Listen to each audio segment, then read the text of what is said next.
You know what? We got our guy Jerry Rice live right now. He's at the game, so let's welcome in one of the greatest players in NFL history, a wide receiver who won 3 Super Bowls with the 49ers, Jerry Rice. Jerry, you hold the all-time records by a wide margin for receiving yards, touchdowns, and receptions. So, Jerry, my question is, why are you such a ball hog? Eli, I knew you were going to come at me like that. That's okay, though. No, not really. You know, I was more of just, I wanted to be a teammate. And I wanted to be able to motivate my players, teammates to go out there and win football games. And it was all about setting the example. Hey, let me fix my bow tie. Let me see. Is that right? Okay. Perfect. Okay. Yeah. Perfect. That's close enough. All right. All right. So, guys, so it was not like I was a ball hawk or anything like that. It was just that I needed to motivate my teammates to play their best football.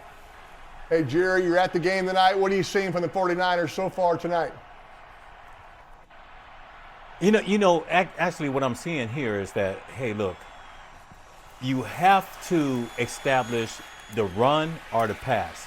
And I think what's happening with the San Francisco 49ers right now with McCaffrey and that offensive line, they're getting those yak yards and they're running the ball. And until the Panthers, until they stop that, I would continue to run the ball, and that's really going to eventually open up the pass.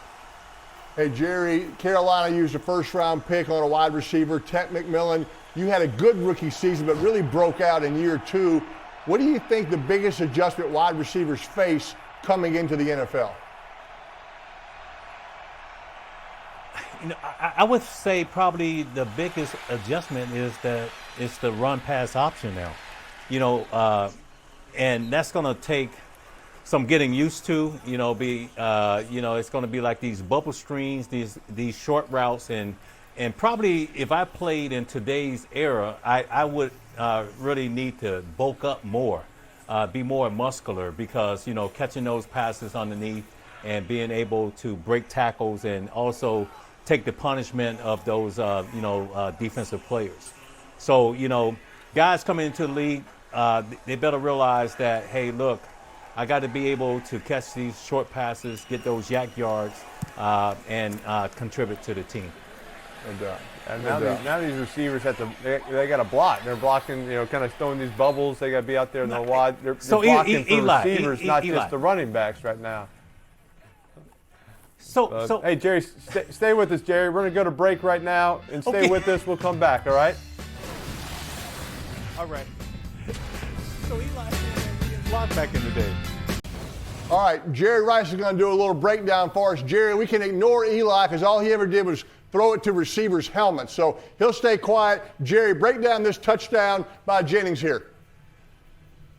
Let him play. With Juwan Jennings, he's up top, and back in the day, you had to be able to run that slant route. And you notice he went up, he held the defensive back just a little bit. Then he was able to get in there and show his numbers back to the quarterback. If you can do that, the quarterback is going to deliver the football. But then after that, you notice that Juwan Jennings is like, nobody actually wants to tackle me, so why not just score? So that was like one of, the most important route when we came to San Francisco. You had to be able to run that slant route, get those yak yards, and score touchdowns. Jerry, that looked like you against the Broncos in New Orleans in the Super Bowl. Did you break a couple tackles? Oh, no. Is that an interception? Oh, no. Uh-oh. No. Bad. No good, Jerry. Could you see that? You want to break this down for us, too? No, that's not something that we want to see there. Yeah, I'm thinking, because, sometimes I think Brock has the tendency just to relax a little bit. Yeah, and if you're going to throw this, you got to gun this. It got to be on a tight line. And also, Jerry, one Jerry, thing, do you think he might have drifted a little bit on that in route? As a receiver, you got to turn into a defender. Yeah. Maybe get a little more flat, too, right? Get a little more negative. A little bit flatter. Show your number so the quarterback can throw the ball in there. And then if it's a bad throw, you have to turn into that defender and not let that guy intercept that ball. All right, I don't think Jerry wants to predict a Panthers touchdown, but so I assume, Jerry, you assume the Panthers are going to hold them to a field goal. Is that a safe prediction, can I assume? Oh, San Francisco, yes. I'm hoping that San Francisco hold them to a field goal. We don't want them to score anything like that. And Eli, one thing you said, these guys got to be able to block more today. I remember back in the day we had to block. No, you got to block for receivers. You're blocking for your receivers. You're not just blocking for running backs now. You're on the outside, blocking these bubble screens and receivers, tight ends in the flat. It's just a different, but you're not in there like blocking linebackers. back In the day, Eli. Oh, no, you're blocking. You're always blocking. I said you got to block for receivers also on the perimeter, for these bubble screens. And there's rules to it. You can't block too early because if the ball's thrown down the field and you're getting a block. Eli, Jerry's our guest and you're insulting him saying he didn't block back in the day? What kind of host are you? Never insult Jerry Rice. Never insult the greatest receiver of all time. So. Well, you already said I'm a ball hawk already. Yeah, that seriously. I was catching way too Ball many. hawk. Yeah. Didn't block. My gosh. Yeah. Thanks for coming on, Jerry. I'm glad you're having a good time. All right, 3rd and 2. Jerry, I think the one thing I think the one thing you would like is they're going forward on 4th down so much, right? That's fun for a receiver. The 3rd down is really almost like 2nd down. Run. All right, here we go. Oh, my God. Oh, man. Okay, right. So they got the 1st down there. So, all right. Hey, Jerry, I have a question here. Right here, you're in there, and they take you out and put in their goal line big people. That couldn't have made you happy back in the day as a receiver. You're coming out as you're about to score a touchdown. What you mean, coming out of the game? No. Hey, come on, be for real. No way. It's no way you're going to take me out of the game now because, look, I want to be that guy to make that play. So, that's just like, when I'm on offense and we got 10 seconds left in the game, I want the ball because I feel I can make that play to win that football game. All right, interceptions. There we go. You predicted it. There you we said go. no score. I think he's up there. Jerry's he said up. no score. He said no score. He's up there, baby. Right next to me. Hey, me put and Jerry, me up there, man. Put me up right there. We're besties. Oh, y'all are back. Niners. Now y'all are Way to back. go, baby. We're back. Best friends forever. Hey, man, this bow tie is really messing with me right now. There you go. Peyton, who was Eli, that, Peyton? I'll take it. Defensive back fell off? He did a great job of reading his eyes, right? Quarterbacks, you look deep, that defender's going deep with you. All right, let's watch this last play on the interception right here. So we can roll the tape.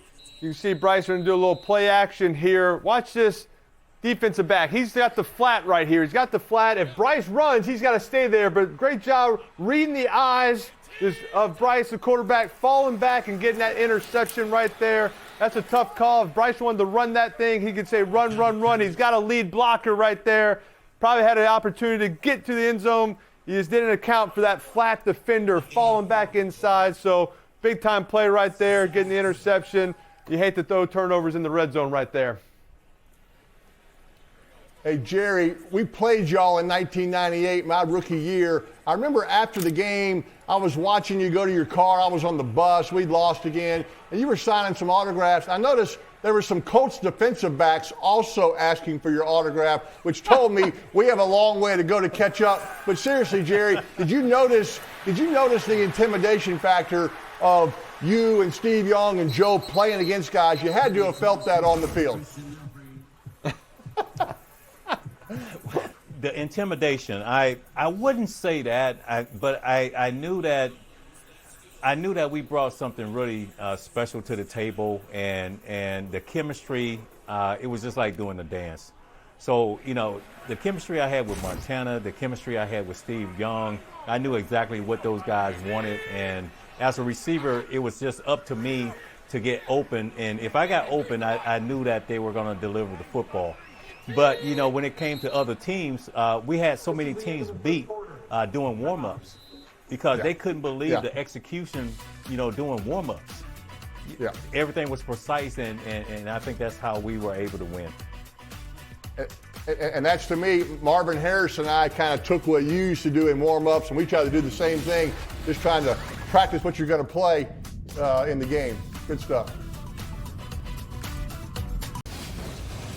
All right, looking at a picture of Jerry Rice and I, you're nice enough to come on my show, Eli's Places, for an episode of HBCUs. And I think, of course, you went to Mississippi Valley State. You had offers from bigger schools, but Jerry, what made you commit to Mississippi Valley State? Well, I had a brother that went to Jackson State. He was a center, for those Tigers. And I just felt like they were doing something that was really unique because the ball was in the air like 90% of the time. And I feel like I could do some really big things at Mississippi Valley State. Had this quarterback named Willie the Satellite Todd. The ball was in the air. I was making plays. And then I get the call from the greatest coach ever, Bill Walsh, saying, hey, we're going to select you in the first round, 16th player to the San Francisco 49ers. Love it. And Jerry, I forgot to mention that on that episode, Peyton was actually there with us. We'll show a picture when we can. I don't you think can see, yep, there's me, there's you, and there's Peyton. Peyton was there. So Peyton, you were awesome in that episode. Thank you. Very nice. Very nice. Hey, glad he's equally as mean to me. I'm going to let you two handle that one, okay? Well, I mean, look, I'm just sorry he's insulted you about your blocking. Now he's insulting me. Jerry, I mentioned it earlier, the Niners played the Broncos in the Super Bowl in New Orleans, 1990. I was 13 years old, lucky enough to be at the game. You had 7 catches, 148 yards, only 3 touchdowns. Y'all won 55-10. At what point did you know that game was over, Jerry? I'm one of those guys that I believe that until those final seconds tick off, that's when the ball game is over. So Bill Walsh had sort of like, he had ingrained in us that, hey, we always go for the throat. We finish no matter what. We don't call the dogs off or anything like that. So that was my mindset. Then when those final seconds ticked off, I knew that we had won that Super Bowl. But, man, what a dream, what a, great memory, being able to impact the game the way I was able to impact the game. And just winning for our beautiful city of San Francisco, and also winning with my teammates. Love it, love it. Yeah, I was at that game.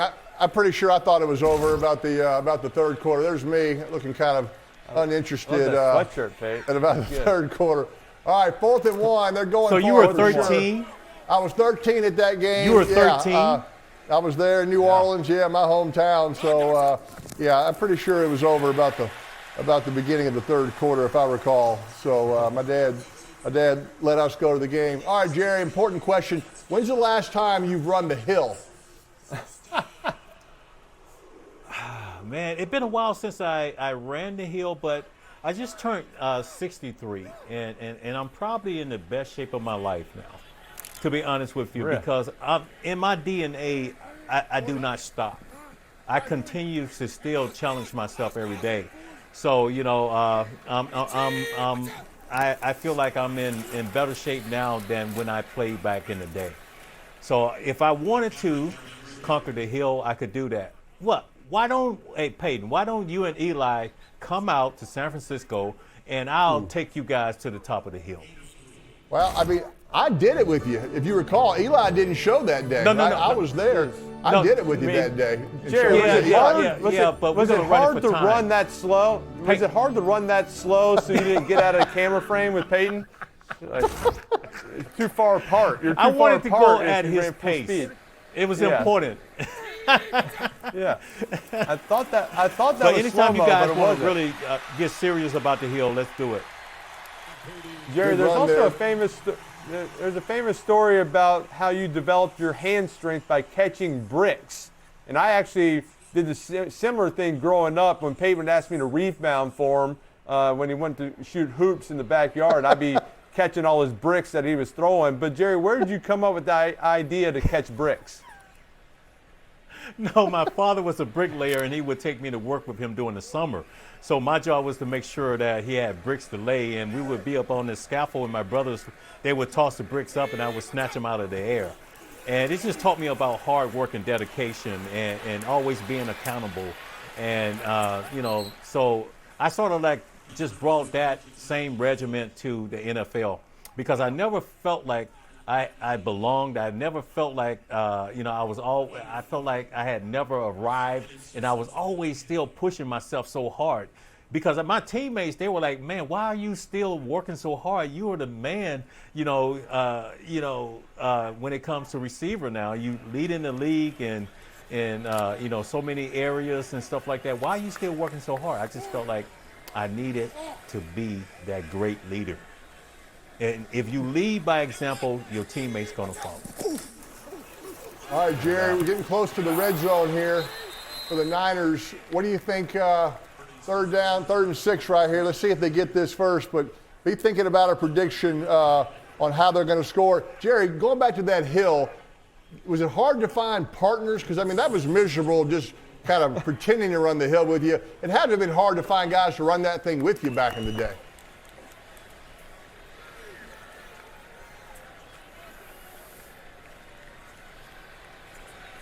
Uh-oh. Here we go. Eli, we got Luke Combs. Oh, yeah, you look good, Jerry. We got Luke Combs coming up here. Can you hear us now? Just talking about. Okay, Jerry, I can hear you now. Just finding somebody to run with you back in the day on those hills had to have been hard. It was pretty miserable running it with you for me that time. Well, because I had Barry Sanders, I had Terrell Owens to run it also, J.J. Stokes, and the last 800 meters is straight uphill. And a lot of guys couldn't really put their bodies through that type of torture because I wanted to be the best I could be in the fourth quarter. So I had to take my body through that pain, and I was able to do that. And I think that's the reason why I was able to function so well in the fourth quarter because everybody is tired, and I'm still fresh and ready to go. Love it. Jerry, I got to ask, I mentioned it earlier, you have all the records that there are, except there's the one record you don't have is most interceptions by a rookie quarterback. Peyton holds that one, obviously. But of your big records, most receptions, most receiving yards, most touchdowns, which one of those do you think will never be broken? Good question. Oh, my God. There are so many records, but, and I give all that credit to my teammates. But, the thing is, the two receptions that John Taylor had, I think it might have been Monday Night Football. We were playing the Rams, and Jerry, did you see it was that? over 90 yards. Jerry, did you see that? I saw it. Another, I saw it. It's same thing. Just, I don't know. He just kind of forced it in there. He forced it in there. Eli, I thought he probably could have run, right? Sometimes when you run, then all of a sudden you see a receiver flash on you. Yeah. So, hey, Jerry, we're going to have to let you go. Go back to the game. Thanks for coming, man. You were awesome. We appreciate you. Hey, thanks for having me, guys. I appreciate you guys. The Hill. Appreciate Anytime Jerry. you want it, come get it. I'm in. Come get it. I'm in. I'm not in. I'm out.